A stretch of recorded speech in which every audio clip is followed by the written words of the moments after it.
I mean, it's nothing new that I'm the one who's carrying this podcast anyway, so... Simply must play. There's nothing more likely than a bloke who takes a hanger, missing a set shot straight after it. Yeah, give it a listen. Acting as if it's like a normal thing to do with salt and vinegar chips. I'm in a mood, Rob. How is this the little bonus content with Kevin Sheedy? Who are we playing this week? Who cares? I reckon I'm 0 for 3 with creating segments at the moment. For the love of God, don't those come. A beautiful Sunday afternoon, an electric start, but a lead sweeping away and a team kicking itself out of a win. This is the Sash, definitely not the official podcast of the Essendon Football Club. I'm your host, Rob, and joining me here in Sash HQ is Damo and Mert. I'll go to you first, Damo. How are you, mate? Yeah, not too bad. A little sleepy. Bit flat. Boo, boo. I booed so much. Like my throat is so sore. Like I just had dinner. I could barely swallow. It was ridiculous. So. Merty, how you going, mate? Yeah, I had this bet at the start of the year with Soph, my missus, that I wouldn't be yelling at the footy this year. Yeah, how long did that last? Well, obviously it didn't last for the first half of the first round, but I've actually been really good up until this weekend, and there was just a certain I can't even remember what call it was, but it was one of Razor's just ridiculous non-calls. I don't know, it might have been the Redmond non-holding the man, or I think it was a holding the ball that they didn't give, and I was just up out of my seat, like screaming, and there was just nothing coming out because I'd screamed for so long, and I just had people turning around and looking at me, and like I'd actually been good the whole game, and my mates just looked at me and they're like, "Mert, calm down." Calm down. I was bad from the start. Calm your farm. Yeah, I was there with my uncle, who's he's 70 years old, Steve-O, and you know, he moves slower these days, but he managed to score seats literally in front of the bench. So half my time was spent obviously booing, and then the other time was just me looking on my head being like, geez, Perko looks good up close. Oh. I finally got a Perkins badge yesterday. Yeah, so did I. They're out of Coxie. I got a Cox. Oh, you bastard. I got a 7-seater, Peter. 7-seater. We've moved from a 2 to a 7, have we? I was speaking to Ollie about this. Yeah. I've found this car which is actually remarkably similar to Peter Wright. Peter Wright. Wait, what is it? Like a Tarago or something? It's an Everest titanium. So show me. It's a 4-wheel drive. It's a 2-litre, just like Peter. Perfect. It's a 7-seater, just like Peter. Perfect. And it's also a turbo diesel, just like Peter. If there's ever a car that's going to match Peter Wright, it's this thing. It's an Everest titanium. Yeah, wow, you're right. A Ford Everest titanium. Well, anyone who works for Ford, even though that we have been affiliated with other car brands, maybe send Peter Wright a titanium. No, he already has one. He is one. He is the titanium. He is one. No, he's good off road. Plenty to talk about, boys. Positives or negatives. Where do you want to start? Do you want to start spruiking young fellas? Go or do you want straight to into my dog of the week? Yeah, go I've got hard. two of them. And it's been a while since we've done a dog of the week. And to be honest, I've been thinking about it a lot. Down the barrel of the camera, Mert. Give it to the YouTube audience. Well, I will in a second, but I'll just start off with this long-winded backstory to it as well, because I've been thinking about it a lot recently, and I think from now on it should be called the Michael Christian dog of the week, because that bloke is just off his rocker. Yes. I mean. If it wasn't, it's very lucky that we haven't done it recently, because if it wasn't the Eric Hipwood elbow to the face of Jordan Ridley, which wasn't even cited, versus, for instance, for comparison, let's say a Zach Merritt punch to the back of Silvani last year that somehow goes for a week. So, I don't know. If you look at the inconsistencies there, I've got a number of dogs to pick, but... I'll start off with the first one's first, and it's no prizes for guessing who this one is, because it's probably the most. I think he's the one that I probably had last year. Very obvious with the Carlton game, but I don't know.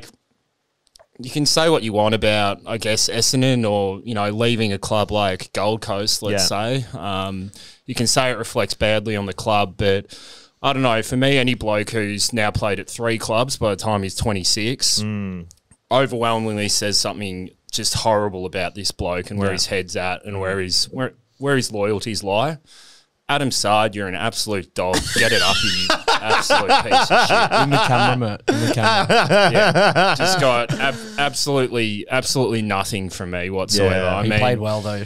Yeah, Bastard. he did, play but he well. also had something like 6 or 7 direct turnovers to us. And if I look, I saw the age today, and I thought it was absolutely remarkable that he was best on for Carlton. They had him as better than Walsh. Walsh was clearly best on ground. Yeah, Walsh That was is best on crazy. ground. And then, Sard- I would have put probably Wettering in there as well. I thought he was very good. He was good, yeah. I mean, Cale Hooker didn't get in the best, and he kicked 5 goals won. So Yeah. I think it probably shows you who was watching it. It was Yeah. definitely a Carlton supporter. But if you look at if you compare him and, let's say, Nick Hind for a point of comparison again, because obviously people, especially Essendon supporters, are really going to compare their outputs this year. Absolutely. I thought Hindy was a fair bit better than him. Didn't turn the ball over. If he had to kick that goal in the second, it would have been, obviously huge for him. But I think the one thing that Sardi might have over him is that he probably can kick it an extra 10 metres or so. But the thing is that they did get the better of us a couple of times, but he did a couple of turn over. times, you're right. But he also tends to kick it 20 metres further than he needs to and directly to the opposition, which he did a number of times to us as well. So I saw Hind do a number of great things where he lowered the eyes. He has that capacity to lower the eyes as well as kick it long. So anyway, Sard, you're a dog. Get a dog up here. You got another one? I do have another one, and this is perhaps even more obvious. Can I read a comment from someone that obviously I assume is going to lead into this? Yeah.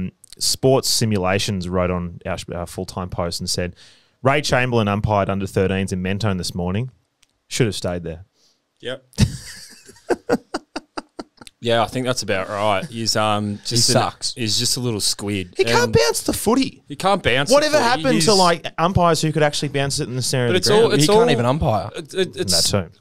it's so emblematic of all these things that are wrong with the AFL and the people that they have in these positions of power, whether it be, from a media perspective and the commentary and getting dickheads like Jonathan Brown or, Luke Hodge or Jordan Lewis or any of these ex-AFL players to actually commentate on the game when they have no idea what they're doing. Or you get someone who just has to be the centre of attention and makes it all about him, like Ray Chamberlain, and just shows an absolute incapacity to properly umpire and officiate the game week in, week out. And yet he's the one on, the Channel 7 Facebook and Instagram posts. They're all having a laugh. I saw him fucking champed someone. Yeah. Like, who do you think you are, you little midget? You're an umpire. Do your fucking job and fuck off. They do say the best umpires are the ones that are unseen. You don't actually notice them. Would you say the same? I don't notice anyone at the moment. Damo, it's still Saturday for Damo at the moment. Great point to start us off there, Murdy, because it was pretty infuriating. Both those people in particular. Would you like to talk about some positive players or some negative players? Where's the head? Yeah, let's go straight to positive. Yeah, I let's go reckon. into positives. Yeah. All right. Let's start off with an absolute barrel and then... Yeah, I'll put my hand up. I've done this 2 weeks in a row because I continually just make shit calls on this show, if you haven't realised. That's all I do. It's all I do. But good on us for admitting it, because you don't see that on mainstream programs. You don't see David Kim go up there and go, here's the 360 times I've got it wrong this year. you don't see the acknowledgement of Yes, it. You exactly. see the shit calls. You see the shit calls. You don't see the acknowledgement. I put my hand up. Yep. Last week, I said that I was concerned that Harry Jones was tiring. I thought that his output in the Anzac Day game for the first 3 quarters, I didn't see enough. I was like, maybe he needs a spell in the twos. Maybe he needs a week there. Couldn't have been more wrong. He was good. That's the best game he's played for the club. By a fair way. His marking was unreal. He was accurate in front of goal. He got assists as well to guys inside 50. Like I said at the start, I was sitting at the bench and I was looking at him, I was like, this guy is so skinny. He is tiny. He has tiny little hips. The shoulders aren't very big either. And I'm like, wait till this guy's done 3 or 4 years in the gym. He's got on the squat rack. He's got an ass and he's got some broad shoulders. He's going to be so hard to stop. Yeah, I feel like he's going to fill out as well. I think. Oh, yeah. I feel like he's going to be kind of, it's a different body type, but kind of similar to what I just think of like a Jake Carlo when he first came on the team, or even like a Paddy Ryder. You look at Paddy Ryder now, and the bloke's a monster. Oh yeah. I think he's obviously got a long way to go, but the most encouraging thing for me is just he seems to take these marks, and he started it off with that massive pack mark he took last week against Collingwood. He takes them from the front of the pack, and he almost goes back with a flight, if not drifts in front of the pack to take them. And God, it's pretty rare that you see. Like some guys have this amazing leaping ability, like Joe Danaher does, where they can jump over the pack and they just use that. But it's a completely different thing entirely to be able to come across the front of the pack or go back with a flight. And with that frame to take courageous marks, and they're all contested as well. Wait until he puts a weight on. He's going to be so good. But even when he's like running up the wing and he'll take a mark, he puts his hands out. He doesn't go for like a chest mark. It's something that Matthew Lloyd used to do. So it's really encouraging that he's got the confidence to take a mark like that. So looking forward to it. The future's bright. Yeah, it's Leo Barry-esque if you think about going back with the flight. That's the way he sort of goes into a pack. And for a young guy, like it's pretty fearless. There's a lot of guys who would do that and come off worse for wear and might have to spend a week out with the bruised ribs. But he's just like, no, I'm just going to throw myself back. The one he took last week against Collingwood when we went back with a fly. In the last quarter, He was outmarking. He outmarked in that contest off the top of my head Brodie Grundy and Darcy Moore from Collingwood. Yeah. And I think I don't know who we had. I think we might have had 2 7-seater Peter. So 7-seater there as well. And I don't Ford know, Titanium. someone else. It was 5 blokes in a pack that he outmarked. So I think you're spot on. That was really encouraging to see him performing so well on the big stage because I think obviously round 1 he had serious nerves as you'd expect. But good to see. Kicking straight as well. 3 straight. Yeah, exactly. He's got such an awkward kicking style though. Like he stutters in, which I know a lot of players do. Like Josh Kennedy seems to have perfected it and loves it, and he's one of the best kicks in the league. But it's more the way he finishes up. It's almost like he kind of turns himself like inside and then just kicks it because he always ends up like turning kind of away from the goals when he kicks it. But it seems to go. He seems to flush it most of the time. Yeah. No, I was wrapped with him. I think there was a play where I think it might have gone Cox to Perkins and then to Jones. It did. And I think collectively the Essendon audience were wetting themselves. There was a Brian as well. Brian sent a clearance to Perkins and then to Jones, which was pretty off its tits. Gotta love that. Gotta love that. The one I actually loved from Cox to Archie, and it ended up with a goal. I'm not sure if it was Jones. Yeah, it was the one on the halfback flank when Cox had it, and he just goes and like very laconically turns in on his left, on the wrong side of his body, and just perfectly weights that little pass to Archie. The Carlton bloke, don't know who it was, thought it was coming straight to him, but it was so well weighted, and Archie was just hitting it so well that he just too easy. It looked so good. Look at you smiling. Yeah, he's so happy. Archie. One of the things that I was really impressed with Archie was his marking around the ground. You go up to the stats and they said they were all uncontested, but I was like, there was a few of them where he had someone right on him, like hot on him. Like the second his hand hit the ball, then the arm came, chop came through, but he held on to it. I think that's a contested mark, but that was really, really impressive for me for a young guy. And around the ground, I feel one of the biggest weaknesses of a lot of our midfielders, particularly being small, is their around the ground marking. If they're not completely uncontested, Heppel might be the one who is probably able to still get one over his head, although he did drop on the last. Not many of other midfielders good at that, and it was really good to see that in this new style we're playing, which is about uncontested kick mark sort of footy. Perkins just suits that, so very exciting. A couple of points on that, Rob, and I agree with you. One of them is, I think, on that one, we said it a few times last year where, I think maybe it was more Woosh's game plan where it's very stagnant. I think we said it, but we really missed that tall option up forward. And we picked it last year and we kind of like, well, we just need more talls. So we need someone we can, do that outlet kick to. And I was kind of thinking or hoping that it was going to be Tom Cutler as a tall winger who was actually going to come on last year. And obviously he got nowhere near it. So that didn't happen. But not even Archie, like having Nick Cox there, we've already seen it. Like as a target, some of the marks he took in the first half on the weekend were just absolutely ridiculous. And he literally, there was one where he just went like that over and just plucked it over. He stole it from him. Yeah. He just made him look foolish. So having, it goes without saying, and the media is all over it at the moment, but having a guy who's 200 centimetres who can move like that is just, it's such a huge advantage because it just means that, when we don't have that outlet that we can go to this guy who's probably going to be matching up on, at best, someone who's 6'3" as a winger normally. So that's huge. But the most the most impressive thing about Archie Perkins for me on the weekend was just his ability to take the hit and just ride it when the ball was on the ground. Well said. Yeah, well said. And then he tends to pick the best option. He never drops the ball. He never kind of gets rid of it. He never panics. At very worst, he will make sure, he takes the hit, holds the ball till he drops, and then gets it out to the boundary. Yeah. It's doesn't just spill out of his hands. How good was when he beat Saab 1-on-1 on the wing, turned around, burnt him, and then he obviously missed the shot in the end and got the point, but you could just feel Essendon people about to just absolutely lose their shits. I'm just dying for that goal. Yeah. Even when he kicked that one off the tip, I was like, that was the right decision, but He's selfless. Like several times, he really like the one at the start to Kale Hooker in the goal square. Really could have just gone, wind up, had a crack, and you wouldn't begrudge him for doing it. Like people would say, back yourself in. I would have been pretty bloody pissed off if you did it with that one. To be honest, like I like that one. It's just a safe option. Yes. But it would be great to have seen him. Obviously played a really good game, but it would have been great to see him finish those two off. Nick Bryan. Thoughts, gentlemen? What did you make of his debut game in the ruck? It was a tough battle. What did you make of him? I thought he got, pretty well beaten in the taps, which I guess you expect. But yeah, for me, it was really good to see him competing. I thought his follow-up work was really good.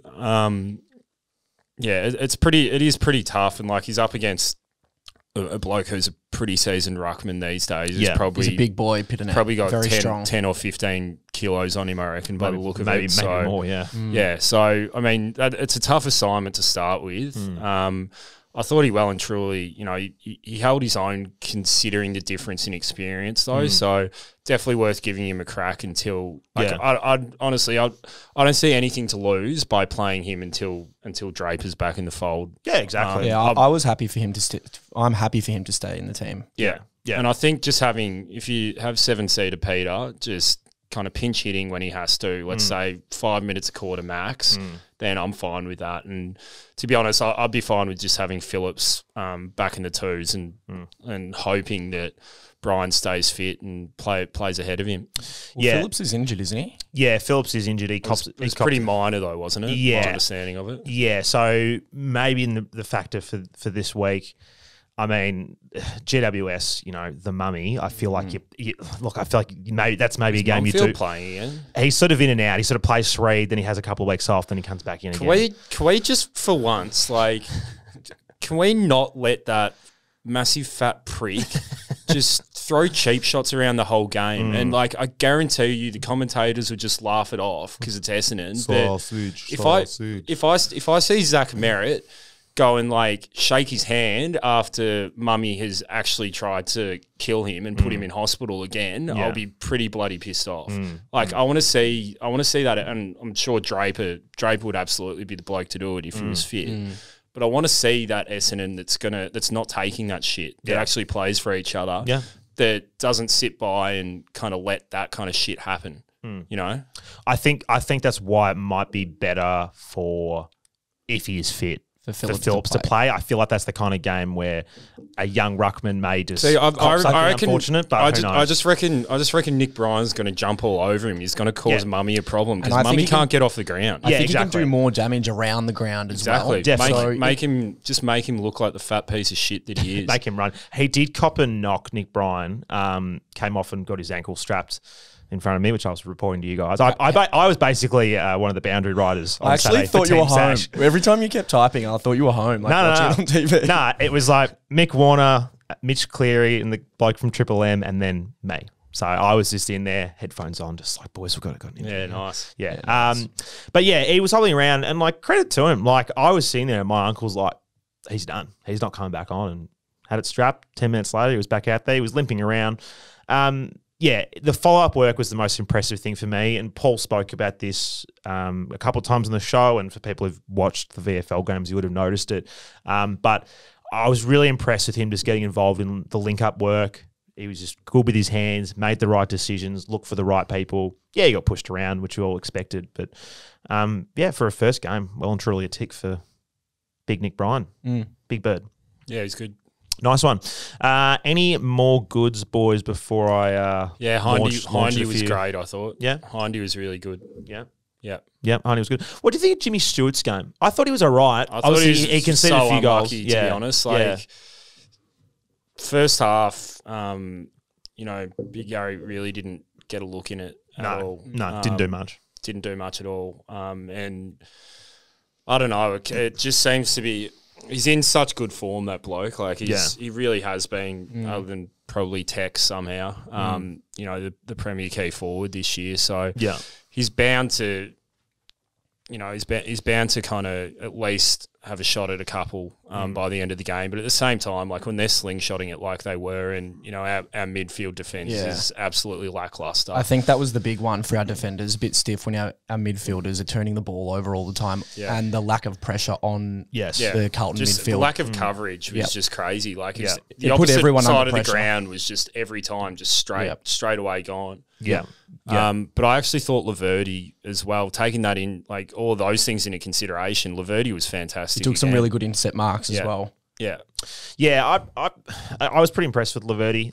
Definitely didn't stand out as much as he did the week previous, but he's growing. He's growing, and I liked it. Of the guys in the back line there, and other Damo spoke about this when he was on the show, that smart Damo of the group, smart funny hot Damo, smart funny hot Damo of the group, the one we like, of the group of defenders, he's the one who's got a bit of muscle and can throw his weight around, and you saw that. Yeah, right. Sometimes they might give a free away, but he makes them earn it. Ridley's obviously quite just mercurial in what he does, but he's not very imposing. Jimmy Stewart is a little bit, but I didn't think that he was obviously had his hands full as well. Yeah, and he sort of had his hands full. But I feel like Laverde's a little bit of an enforcer back there. That if someone's getting off the chain, you can kind of give him a bit of a whack. I have to say, I do really miss, and I know we didn't get to see it a whole lot because he was out most of the time, and in fairness, didn't play that many great games up there. But I really do miss those few games last year that we saw Laverde play when he comes streaming out from full forward and just crash packs. Yeah, it was like that, and like the follow-up work, like ball hits the ground, he gets the ball, and he just invariably just like bashes through people. Yeah, I love it. And he still does that as a backman. It's like, no, it's not as exciting when it's in the 450. You don't, I mean, to be honest, like full credit to Woosha, because definitely not to Woosha. Definitely not to Woosha. Full credit to Truck, because I heard about this move like at the start of the season or in pre-season, and I was like, signed, sealed, delivered. That's his papers done. Like he's gone. That's, he won't make it from here. And he's been fantastic. Unreal. To be honest. And from... Although Stewart, as we say, he had a few kicked on him in the last half, I thought he was really good as well. Like he's shown a lot in defence when he's actually been fit enough to play. So I think we've weirdly got some of these calls that no one saw coming right. Consistent games for Laverde now as well. We would always complain about him getting 3 games and then being dropped and then not getting continuity. That was the Woosha effect, wasn't it? Yeah.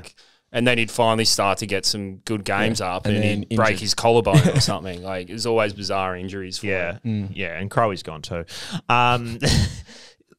2 things. Jimmy Stewart, I really like his rebound work, getting the ball and just going for it. I really like that.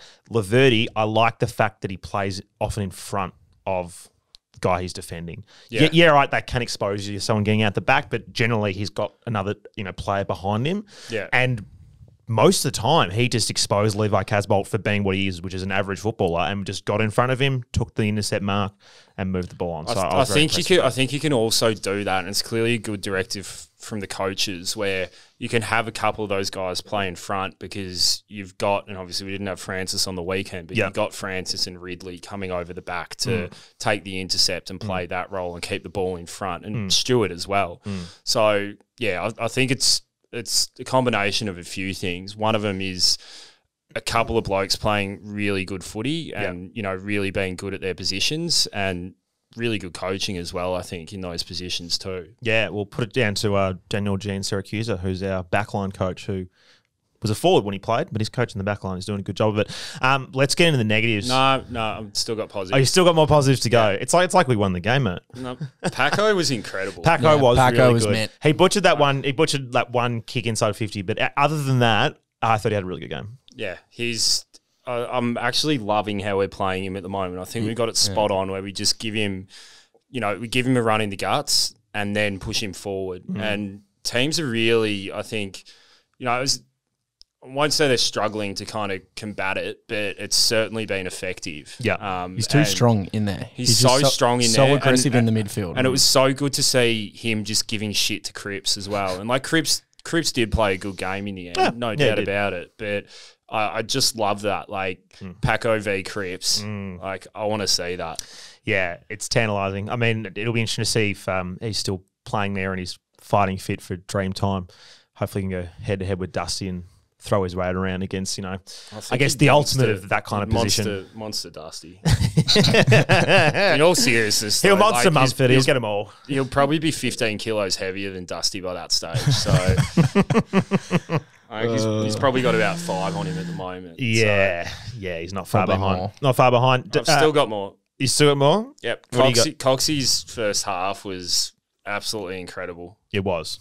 Really good. It was very good. We love Coxie. Yeah, we love Coxie. We're big on obviously, he slowed down. He copped that whack to his shoulder, and then he seemed like he was tiring a little bit in that second half, which is you expect that with the young boys. It's going to catch up to them at times. Like, yeah, absolutely. I'm not sure if you watched any of the. I mean, it was the game prior to us, but North Melbourne. Basically, that's what happened to the North players. All their kids got to the last quarter and they were gassed. They were absolutely gassed. And I think that it's we're talking about the yo-yo a lot this year, and I think that's going to be a common theme sometimes. Is that we may see these young boys, late in the game, just kind of start to fade away a little bit if they've been quite active at the start. So. Yeah, and Paco. Yeah. Well, I mean, I feel like Paco stepped it up. Yeah, he was good. Yeah. I've got 2 more. All right, here we go. I just feel like there's a number of times when we've done pods and we've gone through and we haven't named some players that really deserve to be named. So I'm just not gonna let that happen anymore. I've had enough of it. Okay, I'm just trying to keep to a schedule. But you go. Okay, Cale Hooker.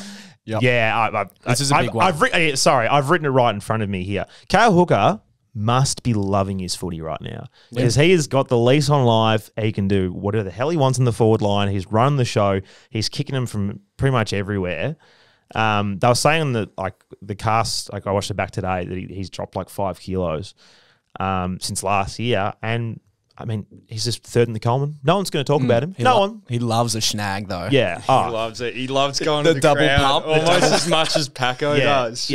No recognition. No, and he never does. No, and if you ask any opposition fan around the comp and they talk about forward, people go, "Oh, Tex rejuvenated. How good's Harry McKay?" Nobody's going to bring up Cale Hooker too. I'm fine with that though. Yeah. I reckon Cale's fine with that as well. Sleeper for the Coleman. Here he comes. But he's also just one of the absolute best people in football. He's one of the best people that you could ever hope to have at your club. He's so loyal and, he's just a great clubman. So competitive. He's literally everything you want. Absolutely. So it's just great to see him continue to play good footy for us. Speaking of great clubman, can I do a quick promo? Yeah. Thursday's primo pod. Jason Johnson coming in. Number 14. In the studio. Number 14 himself. That's speaking of loyal, there you go. He's a chef these days, isn't he? I think he's involved in hospitality. Yeah. He's exactly a chef. But either way. He's a plumber. He's a plumber. He's kind of involved in hospitality. Kind of hospitality. Yeah, he claims He's a gangster rapper. Anyway, primo pod for the people who subscribe to the Horde. As you high five in front of the camera. No, that was good. That was good for YouTube. Make sure you subscribe because that's going to be a belter of an interview. Jason coming into the studio. You were going to say on Cale, Damo, before I cut you off. I've definitely forgotten. You've definitely forgotten. Wait, what were we talking about? Footy, yeah. Oh, no, actually, how long does Cale Hooker have left in the tank? I think he's got another year left in him. He's definitely got another year. If we keep playing him full forward. Yeah, if he keeps playing full forward and he stays injury free, we know he's had those hip problems for a while. But if they're gone and they're out of the issue, then I see no reason why he can't go around again. So good for Harrison Jones' development if he can stay there and take the number 1 defender. Yeah, and it's so crucial. It's a perfect one too as well because you got Harry Jones leading up the ground, and then you got Cale basically standing put because he's so immobile. Yeah. and then you've got the 7-seater just parked in the pocket. There you go. But you've also got Paco just sitting in the forward pocket doing these ones every time, and I've never seen him take a contested mark. mark in his life, but he keeps doing them. He keeps doing on my head. Put it up here. Oh, so good. Yeah, Kale's been second coming basically for Kale, and He's been good. I'm loving it, loving Kale. One more. Go. Tipper. Yeah, true. Yep. Oh, wait, we can't go past that. That first quarter, whew, He's kicking goals. he's kicking bags. How many did he get? 4. 4 in the end. And then 5 last week? Yeah, Love that. yeah, very good. He's not like obviously Paco is going into the centre bounce a bit. Now something obviously we did see under Woosha was that at times if the game wasn't going our way or Tipper was out of it, we'd see him go to the centre circle. Haven't seen any of that this year. No, not at all. Great point. People correct me if I'm wrong, but at least all the games I've been there in the flesh, and at least the games I've been, I don't think he's been there for one. Maybe one, but I don't think he's been there at all. I would just. I don't mind that. As a minor criticism, I wouldn't mind seeing him keep his feet just a little bit more. Yeah, if you look at someone like, and obviously, Pickett for Melbourne is an absolute freak. But if you watch how he plays, he almost never loses his feet, and he just kind of keeps. I think Charlie Cameron's the same. Yeah, like it's a pretty essential skill, I think, for footballers to be able to do. So it'd be good to see Tipper just improving that part of his game. Yeah, and I think there was that one where he got caught holding the ball in the pocket, and it was just like Eddie Betts also doesn't lose his feet at all. Either. Yeah, it's great. Like I love it when he's dodging and diving and weaving through tackles, and he did that, and then he beat someone, but then he just kind of bit off a bit more than he could chew. It's just like, man, you've got it. You're out of the contest as soon as you lose your feet. Yeah, so. exactly. But it's just like, just get the ball in there. Like it's fine. You don't have to like beat 6 blokes every single time. When you're 15 metres out from goal, go for it. Yeah. But when you're 50 out in the boundary, play the percentages. Just get it in there. When he got caught holding the ball, deflated the whole game. Feel like the game changed then. I don't know how he didn't know that guy was there though. Like he just got rid of him. No idea. But he's just so accurate in front of goal. Let's get back to the positives on Tipper. Just so accurate. Like he runs in goal and you're like already celebrating because you know it's going to go through the sticks. Yeah. Yeah. He knows where they are. All right. Can I tee off on someone? Go. Oh, wait. Mert, are we allowed to tee off on people now? Or? Mert, am I allowed to tee off on someone yet? Is that okay? Oh, I could, yeah. Okay. I want to talk about Andy McGrath. Yep. By God. I was very disappointed in some of Andy McGrath's game. Now, I'll preface this by saying, in traffic, weaving through packs, finding the football, using his hands, Andy McGrath is amazing. His agility, like to get weave around traffic, is so good. But his kicking on Sunday was beyond appalling. Like sometimes he played the percentages and it just didn't work out, but there was countless times where I saw him have enough space to like take that second or maybe even more, and he just elected to launch the ball forward. Yeah. And there's a few guys who were guilty of it too. Paris did at times, Merritt did at times. I think heaps of us were guilty of it. It was almost like back to last year. It was back to Woosha game plan a lot. It was very much that. And a lot of his kicks as well were like when he was kicking long into our forward line and just bombing it, which we really haven't done that much this year. Which has been good. Yeah. It was kicking it to our 40-metre line or just inside our 50 or our 50-metre line, which is just about the worst bomb you can do because it's not deep enough to actually be attacking. Yeah. And when you've got guys like Jones and Wiedering like gobbling it up, just gobbling it up and rebounding with ease, and obviously you've got guys like Sard and whoever else around there, Doherty. Like it's probably the last position on the ground that you want to put it. And when you couple it, I know Merritt had I think 8 tackles and played a really good defensive game, but I feel like Andy McGrath has not been going 2 ways. No. He hasn't been going both ways a whole lot this year, and, he hasn't been playing good footy, so it's probably a confidence thing. But, yeah, I'm right with you, Rob. It was a really disappointing effort from him. Yeah, like and he found so much of the footy. Like he did all the right things to get the ball, and then it's just the actual other half of that, which is releasing it well, which hurts you. And the 2 things that really hurt me this weekend, and some people might get upset because I'm making a comparison, but 2 guys who I would compare him to. One is Hugh McCluggage, who we could have picked up. Hugh McCluggage was best on ground against Port Adelaide and was elite the way he was kicking the ball. The other one was the best on ground on Sunday. Sam Walsh gave Andy McGrath a lesson in composure. He gave him a lesson. This guy's like 2 years younger than him or a year younger than him. And it's like, all right, fair enough. We couldn't pick him, different drafts, whatever. But like, there's a guy who does all the right stuff and then was actually like looking for options, lowering the eyes, McGrath was it felt like a deer in the headlights. He was just shocked. He was just like, I got to get rid of it. Like he felt the pressure was on him there too much. I feel like that's what he kind of is, though, to be fair. And like, it's not, I'm not trying to have, a personal crack at him or anything, but he seems to be that guy when he's playing in the middle. And it's different to what he used to be when, if you recall his first season and a half, when he was playing down back, he's almost playing as a back pocket up to a half-back flank. Yeah. And he was so good because he wouldn't get beaten one-on-one, but his work in traffic there was great, and then he was calm enough coming out of there and measured enough. He'd have the options, the game would be in front of him, give the hands off, get the 1-2. He just did it so well, and I don't know. It just seems like I feel like I'll just make this excuse that it's largely Woosh's fault, but. It seems like it's the remnants of Woosh's game plan where it really was just kicking over the shoulder. Get the friggin' thing forward at all costs. And he seems to be perhaps one of the few players who that's kind of stuck with. And I don't know, that's obviously that could be very much overstating what happened with Woosh a bit. In any case, he's still seems to be playing that same kind of game plan. And I think overwhelmingly as a club, we seem to have, that's not the direction anymore. So. Yeah, and like there are times when that's okay. Like there's times when like there's men on you and you just have to get rid of it, and you just get rid of it. But like I can like vividly recall 2 moments right in front of me on the members' wing, and I was just looking at him. I'm like, man, you have got so much space. And like we said, the other midfielders did it too, but he's just stood out time and time again, just not looking for another option, not looking to lower the eyes, or even just give the hands to someone who's in space. And then it was, back to the classic tip a centre-half forward, let's put on his head, and then Wettering or Liam Jones is just like, yep, thank you very much. Off we go. And those turnovers was where they were scoring from. He just needs to simplify like his decision making, like first option footy. Like it's just a smart move. Yeah. But he's just kicking over the heads. And I think at times as well though, he rushes himself and he gets clear. Yeah. And I don't know if it's a talk thing or what, because obviously we're not out there, but it seems like someone like Zach Merritt always knows when the perfect time to kick the ball. Yeah. The perfect time to dispose of it. But Andy McGrath seems to...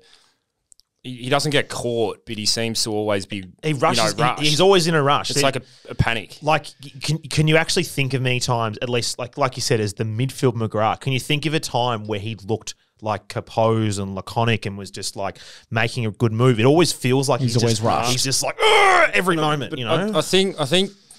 I think that's clearly him, and like that'll never really change, because whenever I've seen him play, and even when he's completely on top of his game, like last year when he was basically just racking up 30 disposals for fun every week, he's still playing that's how he is. He plays, he's explosive, he's manic, he changes directions, he'll go this way and then all of a sudden go this way. So he's never going to be like he's not going to be a Pendlebury. No. He doesn't make. Joe Watson was the slowest player on the ground, but he made everyone else's minds look incredibly slow because he could just do these things that no one else could. No one knew what he was doing. He's not going to be that player. Like he is going to be a manic player, but you hope and you know he's the kind of guy who's all about working on himself. He's all about. I imagine he's a perfectionist. He's a freak athlete. He will be sitting here right now at home outside of training and he'll be looking at tape. He's that kind of guy. Yeah. Like he will be. So, hopefully that's something he can pull out of his game. And I guess that's what they talk about with perceived pressure. Perceived pressure is the idea that someone's literally on you and then you take that shit kick when you don't need to. And I think he is too susceptible for that at the moment. So I think he's got a number of mates there as well. Like, he's not alone. I thought a number of times I saw, Darcy Parish had another just sub 30 disposal game. I think he had 27 or 26 or something like that. But God, he did it too. He had some horrible kicks in a forward 50, and he's kind of he's been playing great footy for us, and I don't think it's ever going to be the best part of his game. But some of those, like some of the kicks are almost like he misses his foot. Heppel as well. He's one in my run sheet. Like there was a couple of guys here. Like we can speak about Langford if we want. A few people single them out on social. But what do you make of the skipper's game? What do you think of it? I think pretty average. Shit house. Yeah, I thought his kicking was quite poor. Kicking was really poor. Marking average. He dropped a couple ones. Like again, like a lot of players, his first half was kind of okay, and then but really I fell think away. That's where the huge concern lies for me, and should lie for all of us Essendon supporters, is that when we seem to lose these games, and especially this year because we're losing those close ones. You know, take away Collingwood, but I thought we were realistically we were probably a six or 7 goal better side than Collingwood last week. For sure, absolutely. We're lacking leadership. We really seem to be lacking leadership when it matters. Yep. And if you look at our established players, so the guys who we've been getting good results from, you know, I know, take away Hooker. I just thought we got absolutely buried in the midfield. I'm not sure what like the clearance numbers actually were in the end, but the two-way working was not there. I didn't think anyone was actually influential. I don't think any of our midfielders actually influenced the contest at all. And if it wasn't for like the fact that Tipper, Harry Jones, and Cale Hooker kicked, I can't do maths, so I'm going to say 13 goals or 14 goals between them. You know, like It's huge. I can't remember when we had Essendon players getting those kind of results with a small forward and 2 key forwards. And then So I'm not sure what happened with the midfield. So we won the centre clearances, but we got beaten like, you know, at the stoppages. But yeah, no, I agree. It's just like the guys who you would sort of put as your headline A talent for our side were the ones who weren't as effective. Yeah. Like Paco did his thing in the middle when he was in there, but yeah, Carlton also don't have like a world-class midfield.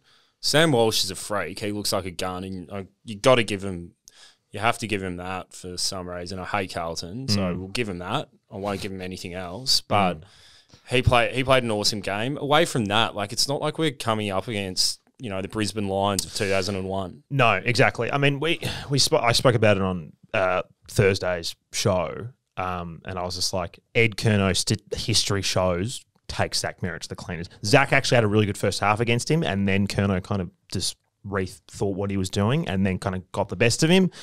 Walsh was the best player on the ground, and Cripps is a bull, and I don't think, like you said, apart from Paco, who brought it up to him, none of our other midfielders can match him physically. So it's always just, it's just a bit of a mismatch. Great form though. He hasn't, but it's just a mismatch thing. Like you've got a bunch of small guys, and you've got one of the biggest midfielders in the comp. If he's got his head over the ball and our hands are on it, chances are you're probably not going to get it off him until he's either got his hands up or has made a mistake. I got a question for you, Rob, and then you, Damo, if you want. I'll decide later. At what point do we start playing a defensive midfielder?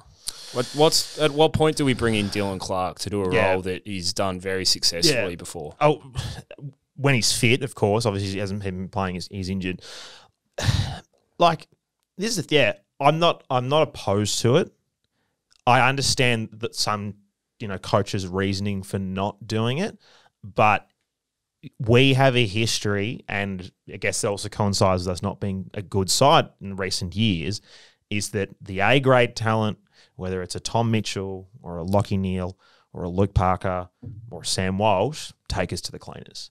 And if that's happening time and time again, the question is either A, is our midfield group good enough, or B, do we have to look at that stoppage option? Because a point I know Paul Cousins brought up once on the show when we talked about, tagging, and the thing is, if the tagger fails and they're not a good enough player, they're not, Cameron Ling at his peak or a Kane Corns at his peak, if they're not winning that tag, you're down a midfielder because you've got a guy chasing tail who can't get the footy and isn't beating his man.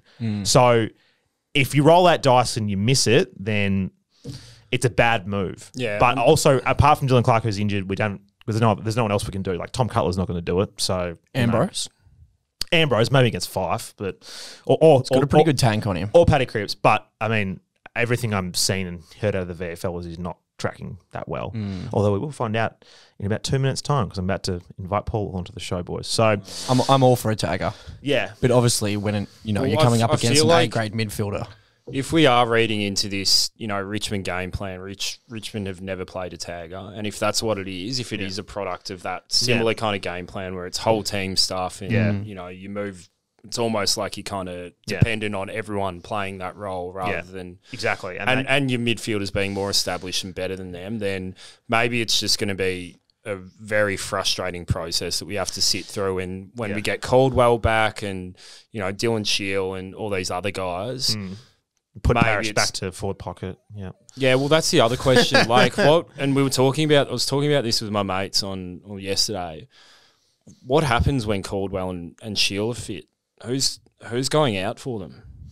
I'm not sure you can play all of those guys in the same midfield. No, I think you might see. I think Shield may move to a forward flank potentially. I don't think he's going to play this year anyway, is he? Yeah. He'll be out for a while.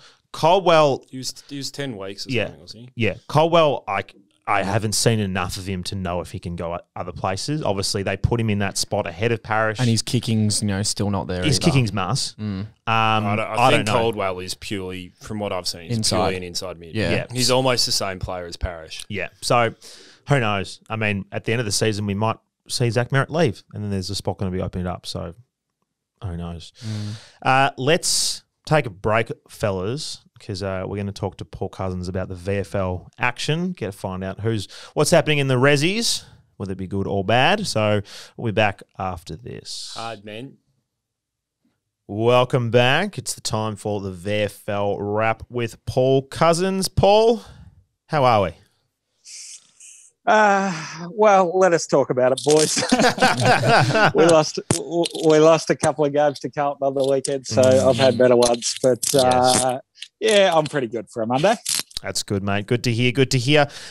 Look, we'll jump straight into the affair at Windy Hill. Bit of a tough afternoon, it's fair to say. Look, it was. It started out poorly for us. We lost a couple of guys the morning of the game, which was unfortunate, including the only ruckman we had named. Given Braza went up to AFL level, Sam McClarty from our VFL list was our sort of lone specialist ruckman that we had named. And unfortunately, he had to pull out crook in the morning along with Angus Baker, who's been our best players the first couple of weeks. And we've talked about previously. So we lost both those guys the morning of. And VFL footy being VFL footy, you don't have any carryover emergencies. So we actually had to bring in two blokes who played local the day before, believe it or not. Oh, wow. So that was the beginning of the day. So a shout out to those guys, to Hobbsy and Jack Evans, who played the day before and that's an incredible effort for us.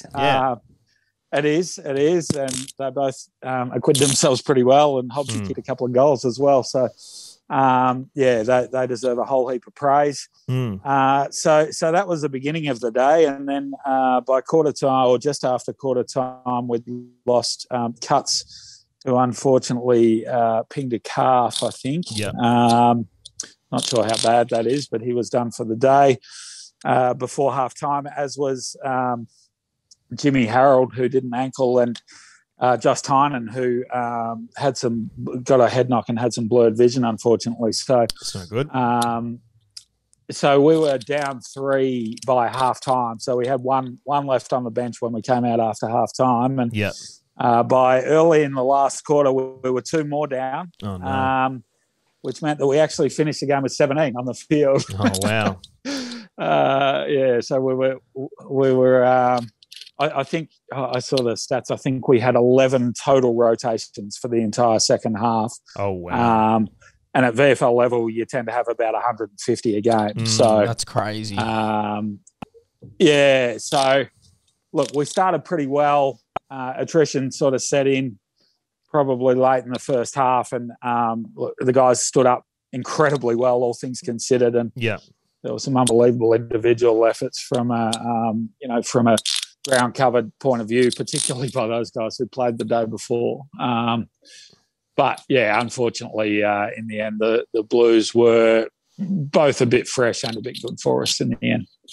You mentioned him off the top there, and I had him in my run sheet. The only multiple goal scorer was young Mr. Hobbs. Can you give us a bit of a lowdown about him, seeing as he's coming from a different team to fill in?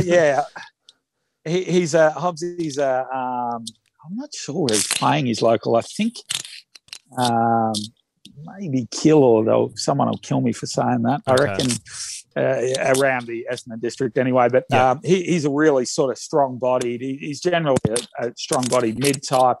Who, as you can tell by the goal count, went forward for obvious reasons yesterday. Given he probably didn't need to go and cover another 15Ks. So. He's really hard at the footy. He's a mature body, and guys like that are really important for our, pretty young, pretty inexperienced sort of light-bodied list. So it was a really gutsy effort by Hobbo, and he deserves a lot of credit. I reckon I suspect he'll be named in the first team next weekend. Yeah, that sounds like an incredible effort from. We've got the bye next week. Yes. Happy days for them. Then he's probably earned a break. And got double match payments too. He's a smart man. I'm not sure I could get up for that second game after the Saturday's game, but better man than me. No. Paul. A big one for us, obviously, is Paddy Ambrose. Everyone's wondering how he's going. They want to see him, back and at full fitness. How's he moving in the VFL? Yeah, he's actually moving really well now. So I don't think fitness is an issue now. I think he's probably overcome that at this point. He's put together the last 2 weeks full games. And started to find some footy, and he moves. He's an incredible mover. Gets around the ground, and he kicked a couple on the weekend and was dangerous. Obviously, he suffered a little bit when we sort of couldn't get the footy into our forward half as much in the second half. But he acquitted himself well, and I think the AFL from a key forward position. For Paddy's going to be pretty tough to break into at the moment, particularly after Harry Jones did so well on the weekend.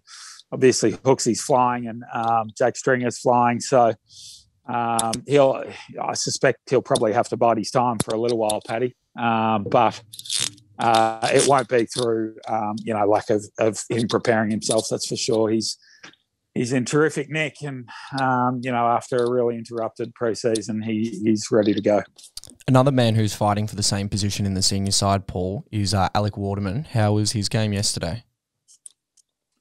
So Waters was unfortunately one who ended up off the ground in the last quarter, although I suspect it won't be something that'll keep him out. He just turned an ankle early in the game and was pretty proppy throughout the game, but he was able to weight bear on it and stuff for the sort of after it had happened. So I suspect he'll be okay, albeit probably pretty sore this week. But he'd started really brightly, Waters. He'd kicked a goal and had a couple of shots early and was incredibly involved, but unfortunately turned that ankle in the first quarter. And it probably, whilst he and again, incredibly gutsy effort by him to sort of had we have had numbers, they might have called his day earlier, but the situation meant that some players had to gut it out, and he was one who did.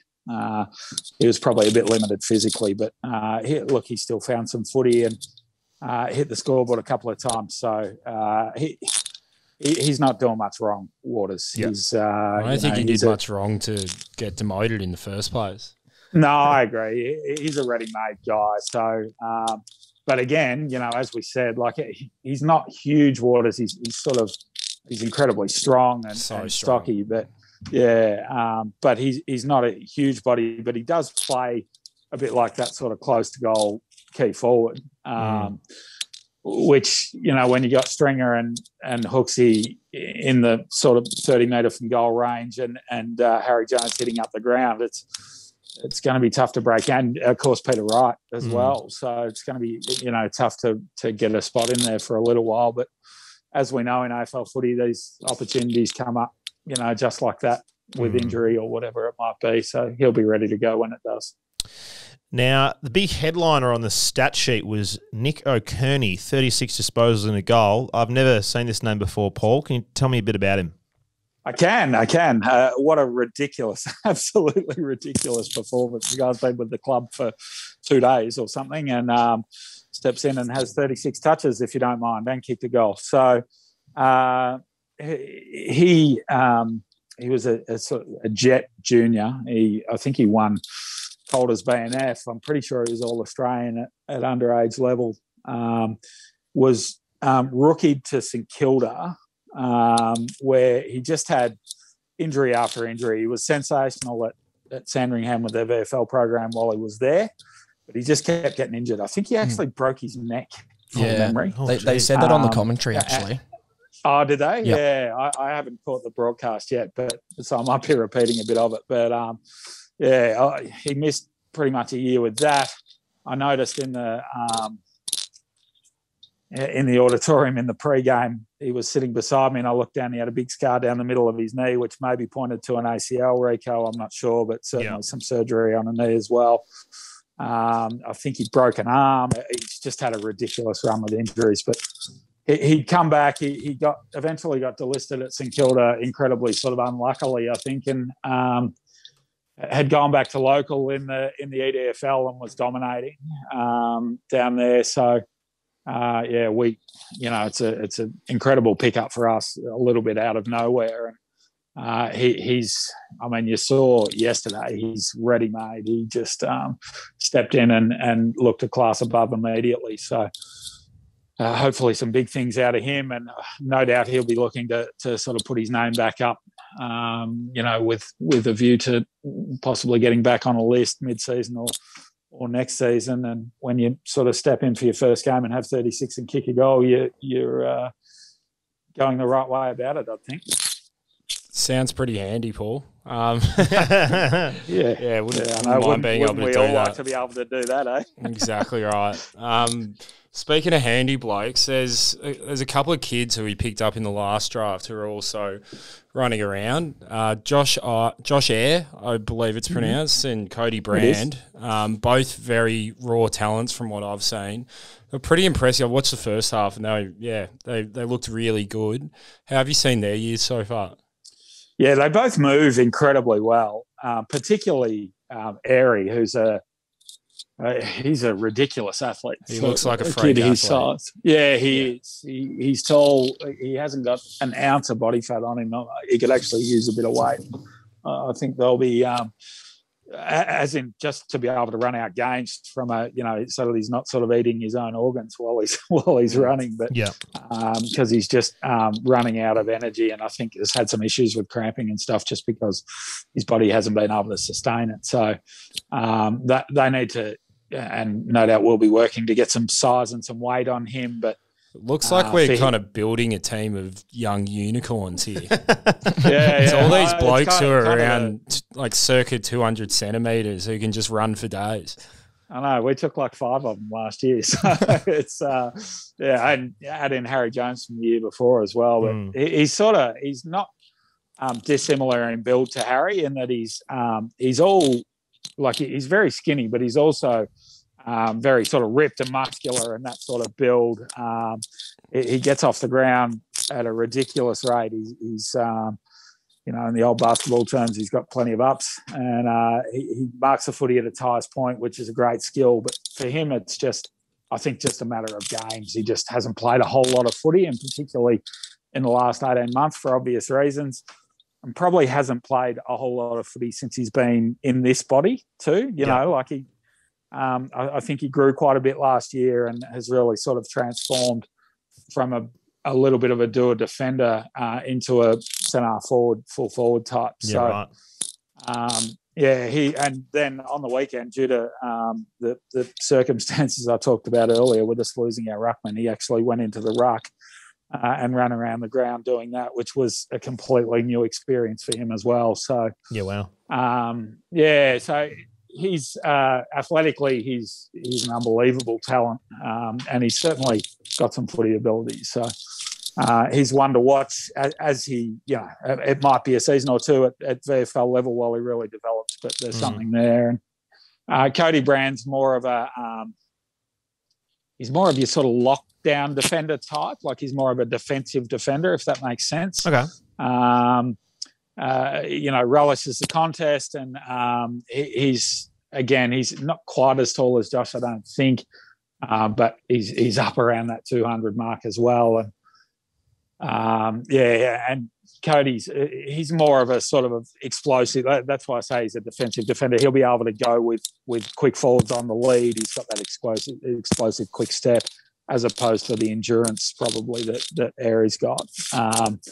But yeah, he's again, as you said, they're both pretty raw, but there's certainly talent there in both of them, and a lot to look forward to.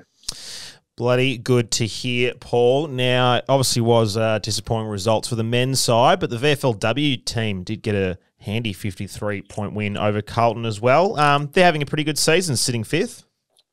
Just rolling along nicely, aren't they, as they approach finals, the girls? So that competition, talking to Charlotte Miller, the girls' GM, the VFLW GM, a few weeks ago, she was mentioning that their competition really sort of changes now because a lot of the AFLW girls come back into various clubs with the AFLW now finished. So it really changes the complexion of a few of those teams sort of mid-season, which is interesting for them. And obviously, Carlton, well, they had Collingwood last week, who brought back, I think, quite a lot of AFLW girls. Carlton obviously have an AFLW program as well. So for a VFLW side to go and beat the Blues, who probably had a bit more AFLW talent on the side than we did, beat them pretty handily, is a really good effort. So, they've really come a long way in a short period of time from that first year where I think we won one game, and last year sort of missed the finals by a few games. We're ended up to our next this year. So they're doing a terrific job down there under Brendan Major. Very, very good to hear. Now, as you mentioned earlier, Paul, it is a bye for the VFL side this weekend. Any grand plans? Yes, I'll be coaching under 12 girls basketball. So if anyone wants to come and watch that, we're down at Mornington on Saturday afternoon. No doubt. I'm not sure what time it is yet, but I guarantee you it'll be scheduled right in the middle of the Essendon versus GWS game, whatever time that is. Wonderful. I'll be coaching basketball at the same time. Other than that, no doubt mowing some lawns and probably washing the dog. Beautiful, beautiful. Well, thank you once again, Paul, for a fantastic wrap. We hope you enjoy your time off this weekend. But I hope for the boys back winning after the bye. It's all glitz and glamour at my house, boys. Don't you worry. No worries. Thanks, mate. No worries, guys. Talk soon. Cheers, Paul. All right, boys. Time to wrap up for a Monday evening. I've got heaps more to talk about. Good to have you back in the studio, Murdy. Should we talk about truck? Yeah. Oh, I feel like we should talk about your encounter with a fan last night. Surely that's how we're going to end the show. Oh yeah, we can talk about Riley. Yeah, talk about Riley and how. You tell the story. I've got to get this comment up. Well, because you run this stupid show and you wanted to video us and put us on YouTube, everyone can see my shit head. And Riley commented, I definitely did not expect Damo to look like that. To which you said, what were you expecting? And he said, small frame bloke and younger. So I'm working on the small frame. Yeah. The pints we shared together last night didn't help. But yeah, I was just at the Mount View last night and you're just yelling out going, are you Ryan, are you Damo from Sash? And I was like, yeah. That's me. And he's like, the shit ugly dumb Damo. And then I was playing the shittest game of pool as well. And yeah, he's just like, mate, I'm the one that ripped you on YouTube. And I was like, sweet. Awesome. Mum hates you. Mum hates you. It's rare that someone who rips on people via YouTube comments is willing to own up to it. But good on, well done, Riley. No, he was a bloody legend. All his mates were 10. So no, we had good fun. And he's a Primo sub as well. Thank you, Riley, big supporter of the show. So we appreciate that. So he'll get the Jason Johnson this way. He will be getting Jason Johnson, as will everybody who's signed up to our premium show via the Horde. What's the price of that, Rob? It's pretty cheap. It's only $4.99 a month, which is pretty good. Or that's a fucking joke. Or it's $42 for the year, which works out to be $3.50. So, depending on where you buy a coffee, that's about the price of a coffee these days. Because, geez, coffees are. I don't drink coffee, mate. Okay, it's a bargain. It's a price of a pot at the bar, I'd say. Geez, where are you drinking? That's cheap. the Bowls Club. Yeah. Bloody hell. Yeah, the Bowls Club. Anyway, that's ridiculous. Yeah, but we do thank everyone. What are you thinking, Rob? I'd be Get that up. Yeah, get that up. It should be $50 a day. But no, thank you everyone who has supported the show via the Horde. If you want to hear Jason Johnson this Thursday, make sure you sign up. He's going to be in the studio. We're going to chat. Is he coming in? He's coming right in, mate. He works around the corner. That's huge. It is massive. So he's going to be here. Other Damos messaged me saying he really wants to come in for it. Yeah. So there's a seat available, fellas, if one of you wants to jump in as well. So let us know. But listeners, thanks for staying through to the end of the program. That's going to be a top quality show as well with like the good Damo. Yeah. That's the best we get. He actually speaks on the podcast. I said he literally sent me an essay of like prep questions before. I was just like, he's like, I'm pretty keen. And I was like, yeah, get on board, mate. And then he just sent me all these questions. Like, we should talk about all these points. And I'm like, no one has ever done this much work in the history of this show. I did that much work coming into Andy Love It. Yes, that's 100%. Fair. Okay, well, anyway, wrapping up there. Thanks everyone for listening or watching on YouTube as I keep pointing at the camera. I'm just going to keep doing this. Fucking sick of losing to Carlton, I tell you what. Let's end on that note. Go Dons.